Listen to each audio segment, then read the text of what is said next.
Hi, student and researcher. My name is Dr. Tazim Shahbaz, and today I am talking about mastering synopsis writing for beginners. तो ये absolutely for the beginners है कि हम synopsis को लिखते कैसे हैं. इस presentation में हम different जो section of synopsis है उसको discuss करेंगे और at the end of the session hopefully आप एक अच्छा synopsis लिखने के काबिल हो जाएंगे. इस सिनॉप्सिस में जो मैं टिप्स एंड ट्रिक्स दे रही हूँ आपको, that is from my supervisor when I was writing the first synopsis. तो आइए डिस्कस करते हैं. सबसे पहले हम ये देखते हैं कि what is research actually is. तो रिसर्च है क्या? सबसे पहले तो ये है कि रिसर्च जो होती है ये एक सिस्टमैटिक एफर्ट है, ऑर्गेनाइज एफर्ट है, जो कि डाटा ड्रिवन होती है, जिसे हम इन्वेस्टिगेट करते हैं किसी प्रॉब्लम को जो कि प्रेवलेंट होती है, जो कि एक स्पेसिफिक क्वेश्चन होता है उसको आंसर करने के लिए करते हैं, और ये एविडेंस बेस्ड डिसीजन मेकिंग में हेल्प करती है. आपकी जो भी फील्ड हो, क्लिनिकल है, पब्लिक हेल्थ रिलेटेड है, लेबोरेटरी है, कोई भी आपकी फील्ड है, सिनॉप्सिस राइटिंग रिसर्च की फाउंडेशन सेम रहती है. सिनॉप्सिस राइटिंग सबके लिए सेम होती है और same guideline we have to follow. तो चलें देखते हैं कि रिसर्च की सबसे पहले कॉन्सेप्ट क्लियर करने के लिए कि टाइप कौन कौन सी हैं. तो सबसे पहले है, दो टाइप्स होती हैं. That is first one is basic research. Basic research क्या होती है? ये न्यू नॉलेज, न्यू थ्योरीज बनाती है जो कि साइंटिस्ट कर रहे होते हैं, एक्सपर्ट साइंटिस्ट कर रहे होते हैं, जो कि जानने की कोशिश करते हैं आंसर वाई का कि ये कैसे होता है. वो एक फंडामेंटल किस्म की अंडरस्टैंडिंग देते हैं चीज़ों के बारे में. दूसरी टाइप की रिसर्च होती है अप्लाइड. अप्लाइड रिसर्च जो होती है वो एग्जिस्टिंग नॉलेज यूज़ करती है to solve the real world problem, जो कि हम कर रहे हैं, हमारे जैसे स्टूडेंट्स कर रहे हैं. वो देखने के लिए कि प्रॉब्लम है क्या, उसे सॉल्व कैसे किया जा सकता है, वैलिडेट हम कैसे फाइंडिंग को करते हैं, और उसकी इफेक्टिवनेस किसी चीज़ की कैसे चेक करते हैं. तो ये जितनी भी स्टूडेंट लेवल के या हम जैसे लोग रिसर्च कर रहे होते हैं, ये अप्लाइड रिसर्च के अराउंड जो है रिवॉल्व करती है हमारी ये रिसर्च जो हम कर रहे होते हैं. तो उसी का ही हम साइनॉप्सिस लिखेंगे. तो कमिंग टूवर्ड्स द सिनॉप्सिस की स्ट्रक्चर क्या होती है, तो सबसे पहले जो स्ट्रक्चर को अगर हम डिस्कस करें तो ये ब्रीफ आउटलाइन होती है जो रिसर्च हम करने का प्लान कर रहे हैं. हमारी रिसर्च का स्नैपशॉट होती है कि हम रिसर्च पूरा प्रोजेक्ट ऐसे करेंगे, जो कि अकॉर्डिंग टू माय सुपरवाइजर जिन्होंने मुझे फर्स्ट उसमें दी टिप्स, 1000 वर्ड से ज़्यादा नहीं होना चाहिए, जो कि एक A4 शीट पे पूरा आना चाहिए. तो ये एक कॉन्साइज जो रोड मैप आपने करना होता है, उसके कंपोनेंट अगर हम देखें तो देयर आर डिफरेंट कंपोनेंट जो कि स्टार्ट करते हैं with the title, hypothesis, operational definition, introduction, aim, objective, literature view करते हैं, मटेरियल एंड मेथड्स हैं, और रेफरेंसेस हैं करते हैं. फिर जो हमारी इंस्टीट्यूशन की कोई रिक्वायरमेंट है उसको हम पूरा करते हैं. ये जो भी सेक्शन है, जैसे मैंने कहा, ये 1000 वर्ड में पूरा होना चाहिए. तो it should B concise, concise होना चाहिए, लेकिन इसकी मीनिंगफुलनेस जो है वो वहीं पे रहनी चाहिए. जो असेंशियल चीज़ें हमने इसमें डिस्क्राइब करनी है वो हमें करनी ही है. तो let's discuss it in one by one. सबसे पहले है कि टाइटल एक इफेक्टिव क्राफ्ट कैसे करें. तो टाइटल एक्चुअली होता क्या है? There is a topic and there is a title. Topic वो होता है जिस प्रॉब्लम को आप सॉल्व करने की कोशिश कर रहे हैं, वो दैट इज टॉपिक आपके माइंड में है, आपने सोच लिया है, आपने इस पर स्टडी करनी है. जो written form of a topic is called title. Title लिखने के कुछ असूल हैं, कुछ ज़ाब्ते हैं, कुछ तरीके हैं. हम उसको उसी तरह ही लिखेंगे, क्योंकि title is just like the headline of a अखबार. जो आप अगर देखें तो हेडलाइन अगर इंटरेस्टिंग नहीं है, हेडलाइन अगर आई कैचिंग नहीं है, हेडलाइन अगर आपको मजबूर करती है कि इसको चीज़ को आप पढ़ें, आगे इस अखबार के इस कॉलम को पढ़ें, तो इसी तरह आपका एक इफेक्टिव टाइटल जो है, this is headline of your research. तो इसके कुछ खसूसियात हैं, कुछ कैरेक्टरिस्टिक हैं, जो कि according to the tips of my supervisor that it should be brief. 10 word में होना चाहिए आइडियली, जो कि कोर आइडिया कैप्चर कर जाएं. क्लियर होना चाहिए, कोई एब्रिविएशन नहीं होनी चाहिए, कोई अपने जो आपकी स्पेशलिटी स्पेसिफिक जार्गन्स हैं वो नहीं यूज़ करने चाहिए, क्योंकि जब हम वो टर्म यूज़ करते हैं तो हमारी रिसर्च लार्जर ऑडियंस तक नहीं पहुंचती है। स्पेसिफिक होना चाहिए, very specific, I would say कोई ब्रांड का नाम नहीं होना चाहिए, प्रोप्राइटरी नेम नहीं होनी चाहिए। हमें जो ये जो करते हैं, मशहूरियाँ करते हैं अपने टाइटल में किसी ब्रांड की, वो नहीं होनी चाहिए। तो ये तो ब्रीफ किस्म के कहना चाहिए कि 3 असूल हैं जो कि हमें अपनाने ही चाहिए। बट साइंटिफिकली हमें एक क्राइटेरिया भी अवेलेबल है, that is called final criteria. Acronym में फाइनल, एफ से बनता है फिजिबल। इस feasibility of study should be there, वो स्टडी हो सके, कोई ऐसा ऊंचा टॉपिक ना पकड़ लें, कोई ऐसी जिसके लिए ना आपके पास मैन पावर है, ना आपके पास रिसोर्सेज है, ना आपके पास टाइम है, और आपने उसकी फिजिबिलिटी को स्टडी किए बगैर एक प्रोजेक्ट ऑफ रिसर्च शुरू कर लिया है। तो F for the feasibility, I for the interest. Interest किसका होना चाहिए? सबसे पहले तो आपका अपना इंटरेस्ट होना चाहिए, and then this topic should be in the interest of आपकी कम्युनिटी। कम्युनिटी को कोई प्रॉब्लम सॉल्व करनी चाहिए इसके थ्रू, ताकि लोगों का इंटरेस्ट हो इसको पढ़ने में। The third number is an, novelty. Novelty का मतलब ये नहीं है कि आप you are doing applied research, जैसे कि मैंने पहले ही कहा, हम तो जो पहले से एग्जिस्टिंग साइंटिफिक नॉलेज है उसको यूज़ करते हुए रिसर्च कर रहे हैं। बट ऐसा नहीं है कि सारी स्टडी एक ही प्रेवलेंस ही देखती जा रही हैं, एक ही एस्पेक्ट ऑफ द प्रॉब्लम देखते जा रहे हैं। नोवेलिटी ये है कि जो भी प्रॉब्लम आप स्टडी कर रहे हैं, it should include a novel, एक नया एस्पेक्ट वो दिखा रही है, आपकी एक नए एस्पेक्ट के बारे में रिसर्च कर रही है, दैट इज नोवेलिटी। एथिकल तो होना चाहिए, मॉरली साउंड होना चाहिए, इसमें किसी को नुकसान नहीं पहुंचना चाहिए, एथिक्स नहीं इसमें ख़राब होनी चाहिए, सोसाइटी, इंस्टीट्यूशन, रिसर्च एथिक्स के अकॉर्डिंग होना चाहिए। Our last word is relevant. Does it address an important issue? Relevancy क्या है? Relevant to the present situation. अगर आज का स्मॉग, इन्वायरमेंटल डिजीजेज जो हमारी सोसाइटी प्रॉब्लम फेस कर रही है उसके मुताबिक हो, तो this is called relevancy. And according to your जो आपका डिसिप्लिन है उसके मुताबिक होना चाहिए। यू आर डूइंग एमएससी और BSc in chemistry and you are doing a research on medical research, तो ये गलत है। आपका जो रेलिवेंसी है, it should be with your discipline, it should be relevant to the existing situation. तो ये तो था टिप्स एंड आप ये कह लें criteria to craft a effective title. चलिए अगले स्लाइड में हम ये देखते हैं कि गुड और बैड टाइटल क्या है। एग्जाम्पल देखते हैं। सबसे पहले गुड टाइटल। गुड टाइटल को यहाँ अगर आप देखें तो impact of social media on adolescent self esteem a longitudinal study. देखते ही आपको अच्छा लगता है पढ़ने पे कि अच्छा ये वाली स्टडी जो है एडोलेसेंस की सेल्फ एस्टीम पे सोशल मीडिया का इम्पैक्ट देख रही है। अब इसकी मैं थोड़े से आपको डिटेल दूंगी। जैसे टाइटल डिफाइन करता है पॉपुलेशन को, दैट इज एडोलेसेंट। वेरिएबल उसने दिए सोशल मीडिया और सेल्फ एस्टीम। उसका फोकस जो है वो है इम्पैक्ट पे। अब इम्पैक्ट हमेशा एक लॉन्ग टर्म इफेक्ट होता है, ठीक है। इसके लिए आप क्रॉस सेक्शनल स्टडी करेंगे तो then you will use word affect, अगर क्रॉस सेक्शनल है। यहाँ पे आप एक लॉन्गिट्यूडनल स्टडी दे रहे हैं, क्योंकि कर रहे हैं इम्पैक्ट की वजह से, आपने एक लॉन्ग टर्म उसका इफेक्ट देखना है। तो ये एक आइडियल टाइटल है और गुड टाइटल है। Let's go to the bad title. तो स्टडी ऑन सोशल मीडिया, इतना ब्रॉड टॉपिक, वेग है, अनफोकस्ड है, पता नहीं चल रहा कौन सी पॉपुलेशन पे हो रही है, पता नहीं चल रहा मेथोडोलॉजी कौन सी यूज हो रही है। तो जो बैड टाइटल होते हैं उसमें प्रिसीजन और स्पेसिफिक वर्ड नहीं होते हैं, कीवर्ड उन्होंने लगाए ही नहीं होते हैं, उनको पता ही नहीं है कि आपने करना क्या है। तो मेकिंग देम लेस डिस्कवरेबल तो है ही कि लोगों को जरिए उसकी करें तो पढ़ेंगे भी नहीं, इंफॉर्मेशन भी उसमें फिर स्पेसिफिकली कुछ नहीं आती है। अगर इन दोनों को आप कंपेयर करें तो आपको खुद बहुत अंदाजा हो जाएगा कि गुड टाइटल का इफेक्ट बैड टाइटल के मुताबिक क्या होता है। और हमेशा जो है क्लैरिटी और प्रिसीजन जो होती है आपके टाइटल में, ये आपका जो रिसर्च फोकस है उसको क्लियरली कम्युनिकेट करती है अपनी ऑडियंस को।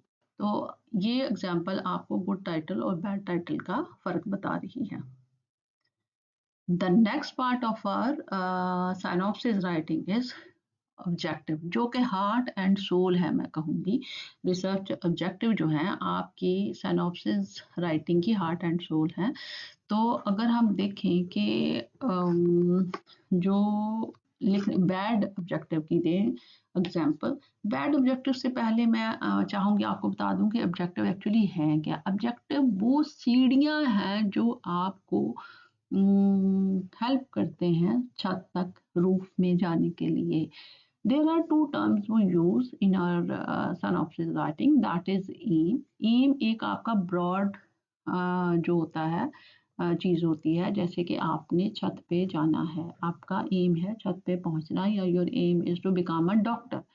उससे पहले जो काम आप करते हैं that is in shorter steps, that is called objective. जैसे स्टेप बाय स्टेप आप चढ़ते हैं तो हर स्टेप जो सीढ़ी का है दैट इज ऑब्जेक्टिव। इसी तरह जो स्टेप आप लेते हैं before becoming a doctor, your ultimate goal is becoming doctor, ultimate aim is becoming doctor.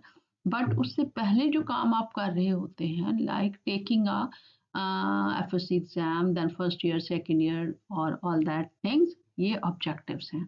तो इन दोनों के फ़र्क को समझते हुए लेट्स सी कि बैड ऑब्जेक्टिव क्या होता है और गुड ऑब्जेक्टिव क्या होता है। इस बैड ऑब्जेक्टिव को अगर आप देखें, ये है टू फाइंड आउट द, पिछली एग्जाम्पल ही हमने यूज़ की है, the impact of social media on young people. ये इसका उसी टॉपिक के नीचे अगर हम ये लिखते हैं, तो अगर आप देखें कि अगर ये लिखते हैं तो दिस इज टू ब्रॉड और स्पेसिफिक मेजरेबल आउटकम इसका नहीं कोई आ रहा है। ठीक है, जो ऑब्जेक्टिव लिखा जाता है उसका भी एक एक्रोनाइम है that is called smart. Smart का मतलब है एस स्पेसिफिक, एम मेजरेबल होना चाहिए, ए अचीवेबल, और जो आर है रेलेवेंट होना चाहिए, और सबसे बड़ी बात है टी टाइम बाउंड होना चाहिए। तो इस अगर ऑब्जेक्टिव को बैड वाली को आप देखें, to find out the impact of social media on young people, तो ये इसमें इन सारी चीज़ों की कमी है।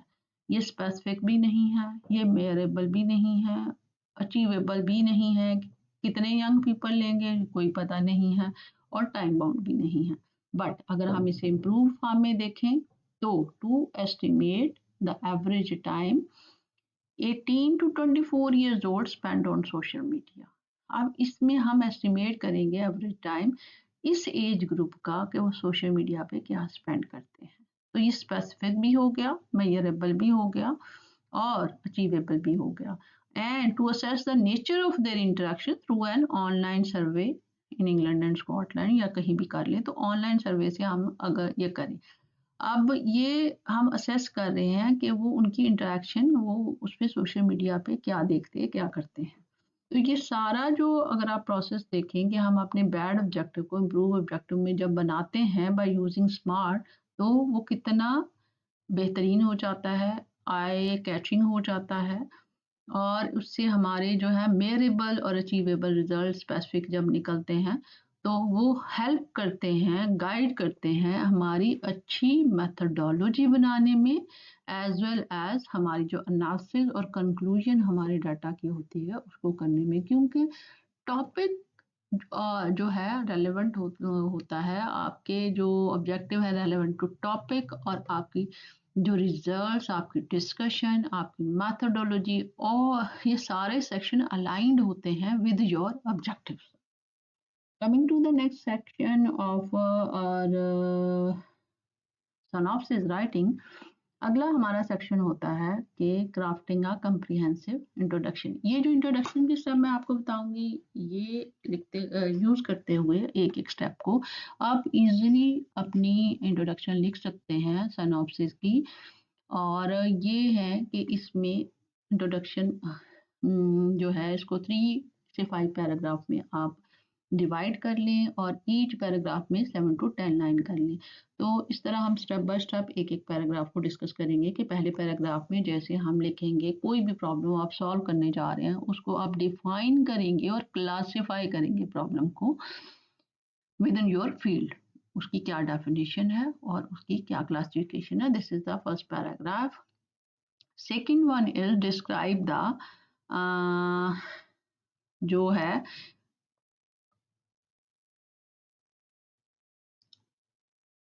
Describe with fact. उसमें क्या करेंगे कि हम उसकी पहले में हमने उसकी डेफिनेशन और क्लासिफिकेशन दे दी. दूसरे पैराग्राफ में we will give the description of problem कि है उसमें फैक्चुअल डिस्क्रिप्शन क्या है. तो इसको हम रेफरेंसेस के साथ वाज़िया करेंगे. उसके हम क्रेडिबल सोर्सेज से रेफरेंसेस स्टैटिस्टिक्स देंगे. तीसरा जो हमारा प्रॉब्लम है वो है बर्डन ऑफ द डिजीज. उसका बताएंगे उसमें इंसिडेंस क्या है, प्रेवलेंस क्या है, उसकी प्रॉब्लम के इफेक्ट क्या हो रहे हैं. और सबसे बड़ी बात ये है कि हाँ हाईलाइट करेंगे उसकी सिग्निफिकेंस. ये है हमारा तीसरा paragraph. State of the art चौथा पैराग्राफ है जिसमें हम ये बताएंगे कि इसी डिजीज इसी प्रॉब्लम के बारे में लेटेस्ट अपडेट्स क्या है और करंट जो हमारे पास एविडेंस है जो कि लिटरेचर से आती है इस प्रॉब्लम के बारे में क्या है. एक्चुअली ये वाली जो स्टेट ऑफ आर्ट पैराग्राफ है ये हमें गैप फाइंड आउट करने में मदद देता है और हम गैप को आगे आइडेंटिफाई करके बताते हैं अपने अगले सेक्शन में अगर हम देखें. अब पांचवा जो हमारा पैराग्राफ है वो है प्लान्ड अप्रोच एंड लॉजिक. हम क्या करने जा रहे हैं, हम इस प्रॉब्लम को या इस जो हमारा रिसर्च क्वेश्चन है उसमें हम लॉजिकल रीजनिंग देंगे कि लिटरेचर में से अगर ये वाली स्ट्रैटेजी ये वाली मैथडोलॉजी लगाएंगे तो हम ये प्रॉब्लम इस तरह सॉल्व करने जा रहे हैं. सबसे लास्ट पैराग्राफ है रैशनल एंड जस्टिफिकेशन. यहीं पे अगर हम रुक जाएं तो फर्स्ट टू 5 जो हमारा पैराग्राफ था इंट्रोडक्शन में we can not write even a word without जो हमारे रेफरेंस है. हम जो भी इन सारे पैराग्राफ्स में स्टेटमेंट्स लिखेंगे लाइंस लिखेंगे उसके आगे हम रेफरेंस देंगे फ्रॉम द लिटरेचर. इसके बगैर हम अपने वर्ड्स में उनको ज़रूर पैराफ्रेज करते हैं बट हम अपने पास से कुछ नहीं लिख सकते हैं. ठीक है. लेकिन जो 6 पैराग्राफ है रैशनल और जस्टिफिकेशन ये हम अपने वर्ड में लिख सकते हैं. एविडेंस इसकी जो होती है हमारी पर्सनल ओपिनियन नहीं होनी चाहिए इसमें. इसकी एम्फेसाइज करना है हमने इम्पोर्टेंस को और पोटेंशियल कंट्रीब्यूशन को. जस्टिफिकेशन जो होती है हमारी अपनी ज़बान में होती है हम अपने वर्ड्स में देते हैं लेकिन रिलाय हम एविडेंस पे करते हैं कि ये वाली स्ट्रेटजी हम इस तरह करके इस प्रॉब्लम को सॉल्व कर रहे हैं. जो हमने स्टेट ऑफ द आर्ट ये वाली पैराग्राफ में गैप फाइंड आउट किया था उसको हम जस्टिफिकेशन में बताते हैं कि इसको हम फिल करने के लिए ये कर रहे हैं. इस वजह से हम ये रिसर्च कर रहे हैं. तो this paragraph 6 is that is rational और जस्टिफिकेशन. बाज़ दफ़ा ये इंट्रोडक्शन का लास्ट पैराग्राफ होता है और कुछ इंस्टीट्यूशन की रिक्वायरमेंट होती है कि इसको लदा लिखा जाए तो इसे लदा भी लिखा जा सकता है. तो ये स्टेप अगर आप फॉलो करेंगे 3 to 5 पैराग्राफ बनाते हुए 7 to 10 लाइन्स के तो आप इजीली एक एक पैराग्राफ को लिखते जाएंगे और आपकी एक बहुत कम्प्रिहेंसिव सी इंट्रोडक्शन बन जाएगी. लेटेस्ट गाइडलाइन मैं आपको देती जाऊँ फॉर द इंट्रोडक्शन जो कि 24-25 में है. तो उसमें ये है कि सिस्टमैटिक रिव्यू फाइंडिंग सबसे पहली एक लेटेस्ट गाइडलाइन है कि बजाय इसके कि हम आइसोलेटेड पहले तो आर्टिकल यूज़ करते थे रैंडम आर्टिकल जो कि स्ट्रॉन्ग एविडेंस के लिए यूज़ करते थे. अब ये जो है रिकमेंड किया जा रहा है कि सिस्टमैटिक रिव्यूज़ और मेटा एनालिसिस को ज़्यादा इंक्लूड किया जाए लिटरेचर रिव्यू में और उसके जो रेफरेंस देने में. इसी तरह ग्लोबल और वर्सेस लोकल गैप्स को फाइंड आउट किया जाए. ग्लोबली ये हो रहा है ग्लोबल प्रैक्टिसेस ये हैं ग्लोबली इस प्रॉब्लम के बारे में ये किया जा रहा है लोकली नहीं किया जा रहा. तो इस सूरत हाल को हम इन्वेस्टिगेट करके सलूशन देना चाहते हैं. तो ये दोनों को कंपेयर किया जाए. और तीसरा ये है कि लिटरेचर सर्च में AI असिस्टेड लिटरेचर सर्च हो सकती है. इसके बारे में मैंने बहुत सारी जो है अपनी वीडियो बना के इसी चैनल पे डाली हुई हैं. अगर कोई चाहे तो वो देख के उससे फ़ायदा ले सकता है. इसी तरह defining unmet need is another guideline है जो कि लेटेस्ट है 24-25 में. ये डिफाइन करें कि स्पेसिफिक अनमेट नीड क्या है जो कि आपका जो रिसर्च ये प्रोजेक्ट है वो उसे मीट करेगा. तो अनमेट नीड जो होती हैं हमेशा लीड करती हैं। छोटा प्रोजेक्ट भी है, छोटी रिसर्च हम कर रहे हैं, उसमें भी अगर हम आइडेंटिफाई करते हैं तो it can lead to bigger project. ये थी अपडेट्स इंट्रोडक्शन के बारे में।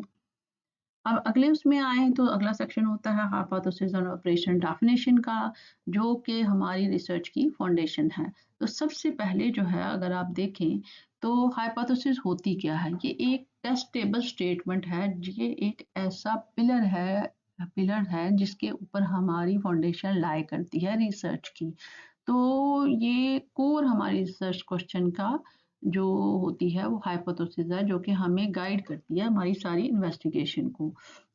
और ऑपरेशन डेफिनेशन जो होती है ये तो थी हाइपोथेसिस। अब ऑपरेशन डेफिनेशन जो होती है वो बड़ी क्रूशियल होती हैं, क्योंकि वो क्लियरली स्पेसिफाई करते हैं कि हमारा जो हम वेरिएबल टेस्ट करने जा रहे हैं या जो हम प्रॉब्लम सॉल्व करने जा रहे हैं उसको मेजर हम कैसे करेंगे या आइडेंटिफाई अपनी रिसर्च के में कैसे करेंगे। ये जो ऑपरेशन डेफिनेशन होती है this is not broader definition जो कि आम लिटरेचर में मिलती है। ये वो टर्म्स हैं, उन टर्म्स की डेफिनेशन हम अपनी रिसर्च में इसे कैसे देख रहे हैं उसकी एग्जांपल देखते हैं। जैसे adolescence defined age individual between age 13 to 19 year.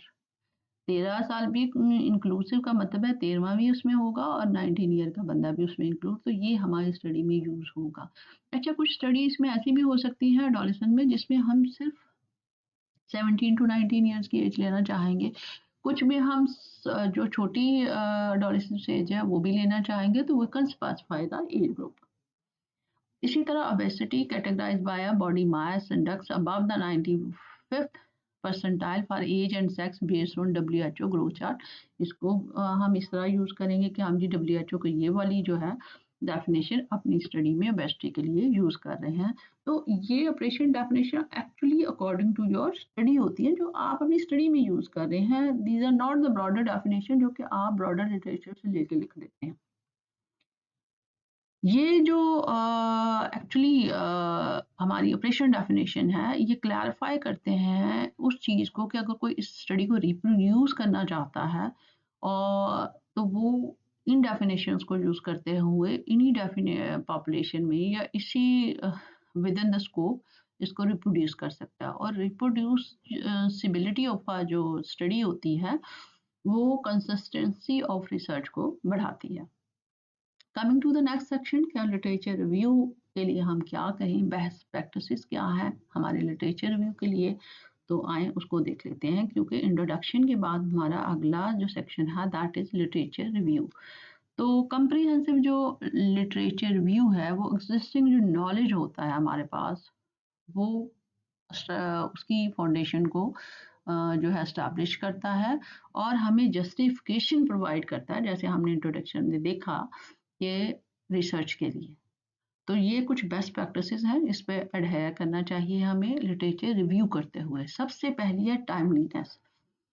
हमें अपने जो रिव्यू हैं वो विद इन लास्ट 5 ईयर जो हमारे पास लिटरेचर है, जो करंट लिटरेचर है उसमें से लेनी चाहिए रेफरेंस, उनको स्टडी करना चाहिए। ये 20 साल पुराने 25 साल पुराने, अनलेस के कोई बहुत ही एक ऐसी डेफिनेशन है जो कि 20 साल पहले की गई थी तो उसको हम कर सकते हैं रेफरेंस रेफर कर सकते हैं अपने लिटरेचर में। बट हमारे जो 80% से ऊपर reference है it should be from the last 5 years. The second is resource utilization. Different resource utilization, एक सिर्फ पबमेड से ही लेते जा रहे हैं हम, सिर्फ उसी में से 20 हमने कर लिए और वो पढ़ लिए, नो। डिफरेंट है, स्कोपस है, गूगल स्कॉलर है, ये आप ये सारी जो चीज़ें हैं इनको यूटिलाइज करें। और उनमें ये ऑप्शन होती हैं कि आप अलर्ट सेट कर लें न्यू पब्लिकेशन के लिए कि उसी बीच में जब आप कर रहे होते हैं लिटरेचर रिव्यू, अपनी रिसर्च कर रहे होते हैं, जो न्यू स्टडी आती है आप उनको भी इंक्लूड करें कि बिल्कुल आपसे प्रायर 1 महीना पहले स्टडी आ गई, आपने उसको स्टडी किया, तो you should include that updated knowledge in your literature review.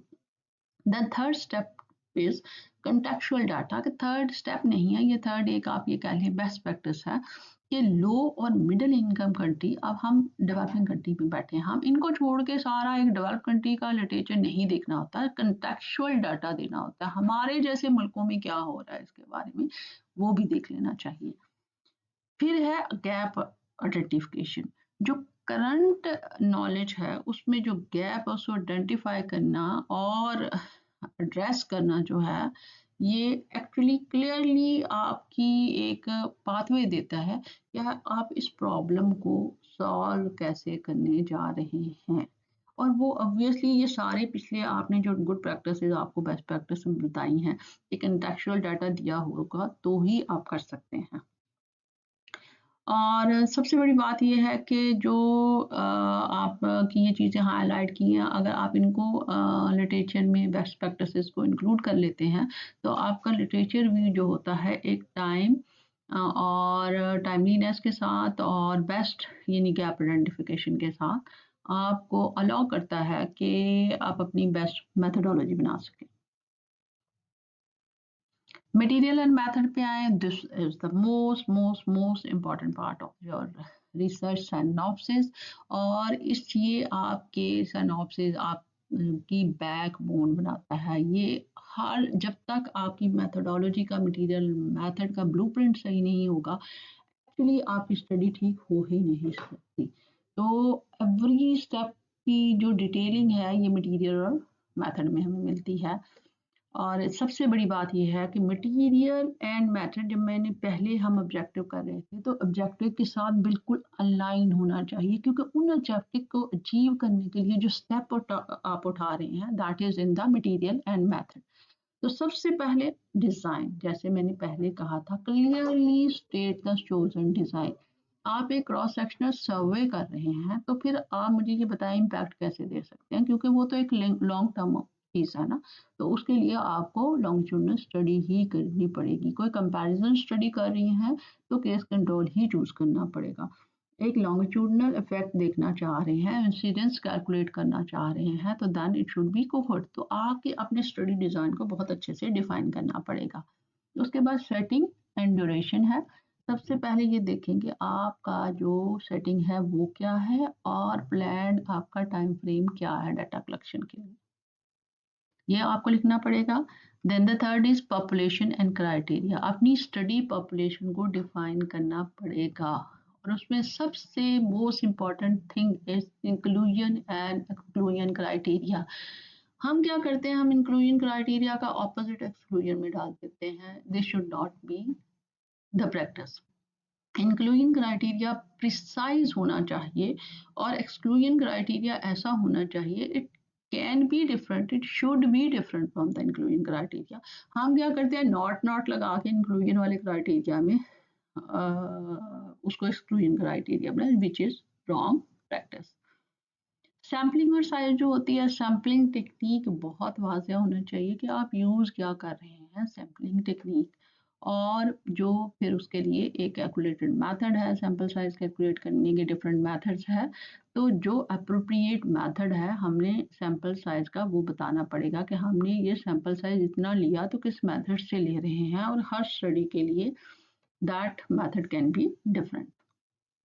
Data collection detail देंगे आप डाटा कलेक्शन में कि टूल कौन सा यूज़ कर रहे हैं। अच्छा, डाटा कलेक्शन का टूल को डिस्कस करने के अलावा स्टूडेंट हर चीज़ देते हैं डाटा कलेक्शन में, टूल नहीं दे रहे। आपको टूल बताना है, क्वेश्चनियर चेक कर रहे हो और उसका तरीका कार क्या है, इंस्ट्रूमेंट्स जो यूज़ कर रहे हैं डाटा लेने के लिए वो क्या है, तरीका कार क्या है, आपको ये एक पैराग्राफ में डिस्क्राइब करना होता है टू क्लियरफाई द ऑडियंस कि आपने ये डाटा लिया क्या, इसकी वैलिडिटी क्या है डाटा की।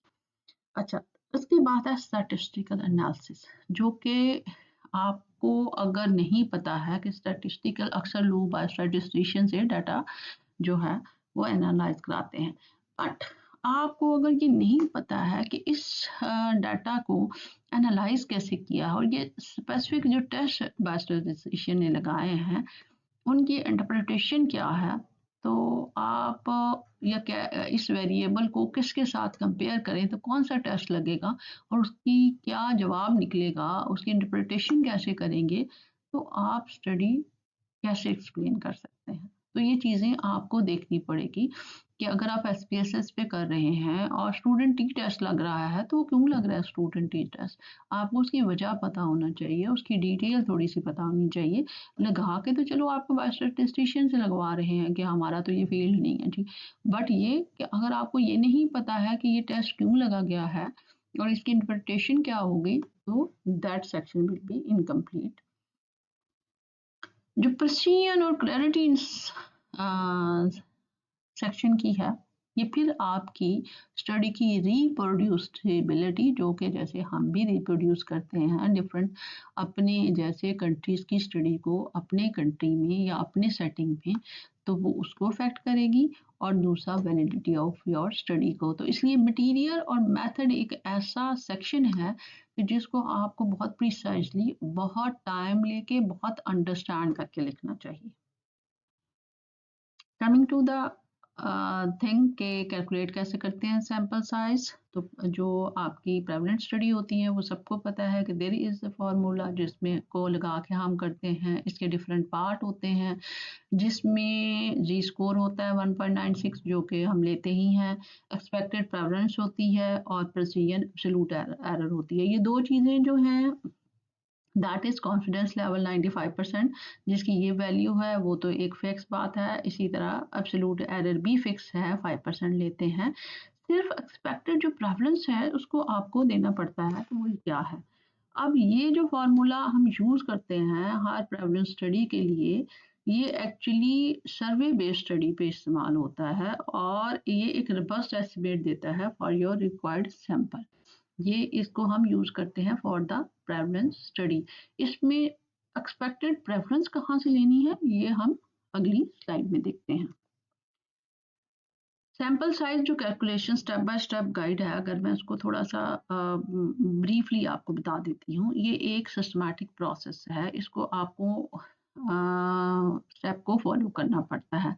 सबसे पहले आपने एक की इंडिकेटर अपना सेलेक्ट करना है, फिर एस्टिमेट करनी है प्रेवलेंस, देन प्रिसीजन डिसाइन करनी है, फार्मूला वो वाला अप्लाई करना है और एडजस्ट फॉर नो रिस्पॉन्स करते हैं जो कि कुछ परसेंटेज होती है, और एडजस्ट फॉर एलिजिबिलिटी करना है।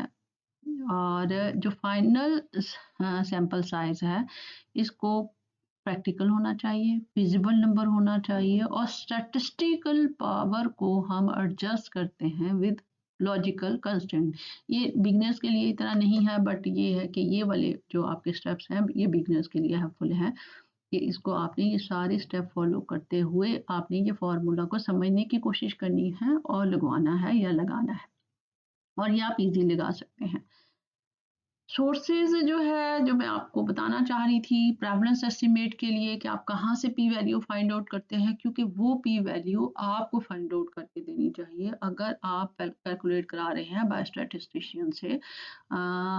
और अगर नहीं करा रहे आप इसको यूज़ कर सकते हैं खुद। ये आप बिल्कुल कैलकुलेट, क्योंकि सारी चीज़ें अगर आपके पास हैं आप इस फार्मूला में डालें तो आराम से कैलकुलेट कर सकते हैं। तो ये पी वैल्यू आती कहाँ से है? सबसे पहले ये कि पिछले जो सर्वे हुए हैं उनसे ले सकते हैं, पब्लिश स्टडी में से प्रेवलेंस निकल आती है पी वैल्यू, नेशनल डाटाबेसेस में से ले सकते हैं।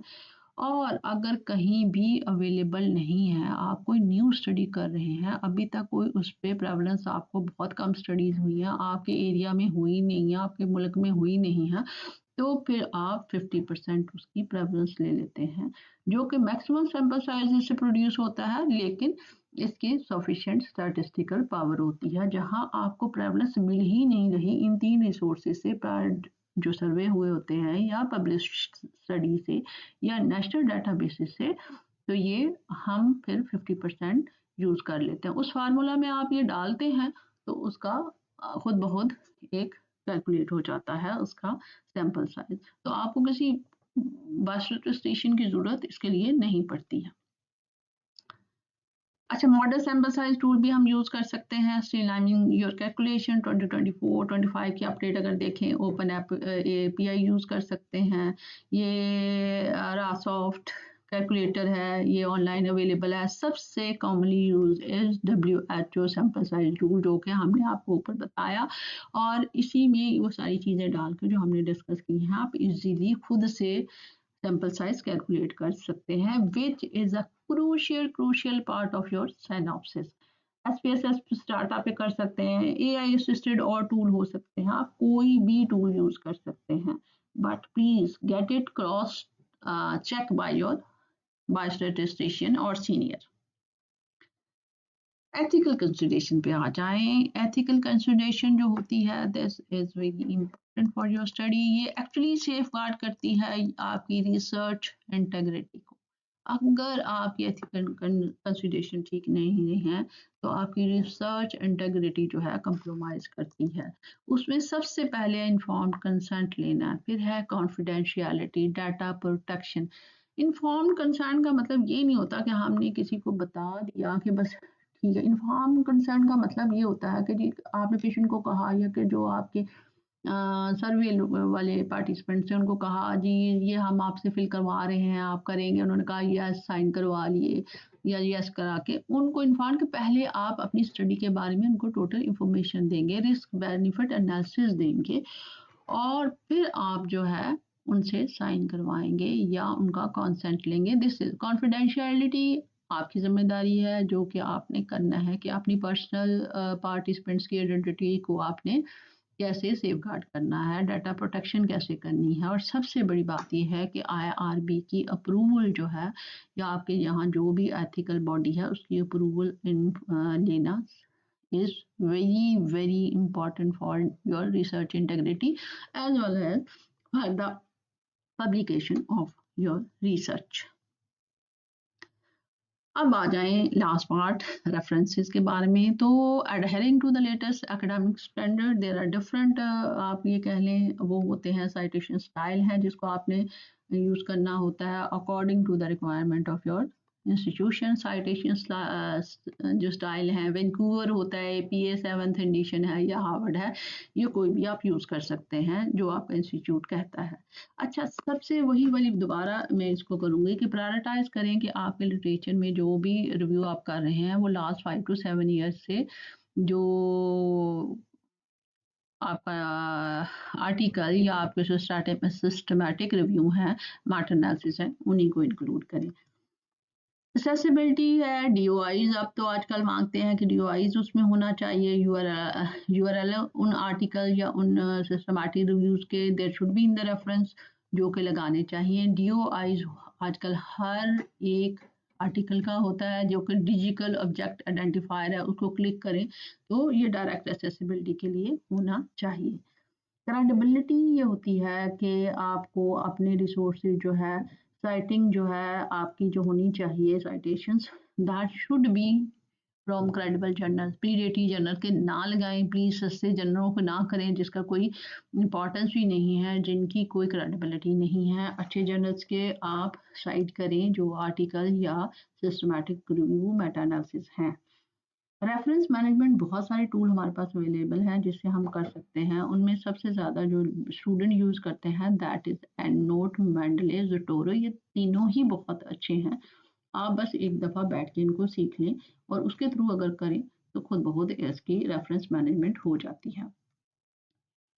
अब well formatted and credible reference list जो होती है, ये आपकी स्कॉलरली जो फाउंडेशन होती है आपके काम की, उसको बिल्डअप करती है और मजबूत करती है। ये जो रेफरेंस आपके होते हैं ये शो करते हैं किसी भी रिव्यूअर को आपके आर्टिकल्स के कि इसने काम क्रेडिबल किया हुआ है, इसने काम अच्छा किया हुआ है। तो it should be very planned, very meticulous thing.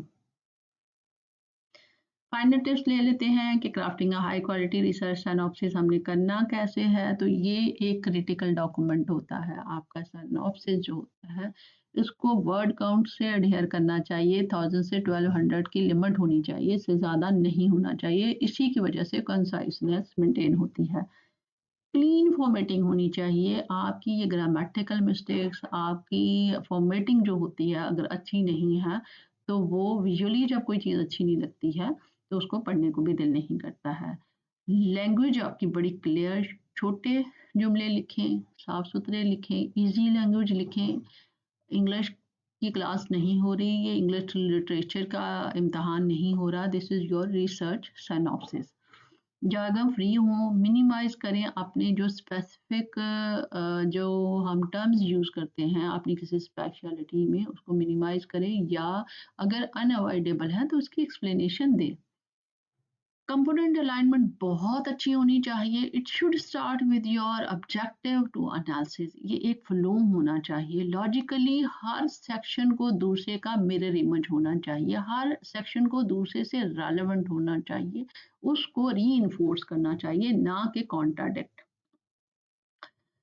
Thorough proof reading कराएँ प्लीज़। इसकी थॉरो उसमें जितनी ग्रामेटिकल मिस्टेक्स हैं, कोई इनकंसिस्टेंसी है, सबमिशन से पहले उनको ठीक करें, उनकी फॉर्मेटिंग अच्छी करें। ये देखें कि आपके जो ऑब्जेक्टिव हैं, जो आप आगे लिख रहे हैं, देने जा रहे हैं, रेफ़रेंस वहाँ से मैच करते हैं। आपके जो ऑब्जेक्टिव्स हैं, वो मेथोडोलॉजी से मैच कर रहे हैं, नहीं कर रहे हैं। ये सारी चीज़ें देखें। जो एक मेटिकुलसली क्राफ्टेड सिनॉप्सिस होता है, ये सिर्फ़ समरी नहीं होती है। एक्चुअली ये आप एक आर्गुमेंट दे रहे होते हैं अ, अपने सीनियर्स को या आईआरबी कमेटी को कि आप ये एक सक्सेसफुल रिसर्च करने जा रहे हैं, तो इसको अप्रूव किया जाए और वो अप्रूव हो भी जाती है। तो कंक्लूजन अगर मैं कंक्लूड करूँ इस सारी उसको जो कि वो ये है कि ये सिनॉप्सिस राइटिंग एक स्ट्रक्चर्ड स्किल है। ये प्रैक्टिस से इम्प्रूव होती है। ऐसा नहीं है कि आज आप समझते हैं कि आपको नहीं आती है तो ये नहीं होता। This is a skill which can be gained, which can be learned. तो आप उसे लर्न कर सकते हैं अपनी प्रॉब्लम को जब आप क्लियरली डिफाइन करते हैं, objective, methodology, justification, research outcome पे फोकस करते हैं, तो ये सारी चीज़ें ठीक हो जाती हैं। छोटा स्टार्ट करें, फ्रेमवर्क बनाएँ अपना और हर सेक्शन में एक कोई ना कोई वैल्यू ऐड करके उसको कंप्लीट करें, तो अगला बिल्कुल ठीक हो जाएगा। This is the link of my research map. अगर आप इसको लिंक को वो करें तो ये it will reach to our website. Please subscribe for more such presentation और इसमें और भी बहुत सारी AI रिलेटेड चीज़ें भी पड़ी हैं, तो आप उनको भी देख के यूटिलाइज कर सकते हैं। Thank you for watching and stay connected with us. Stay blessed.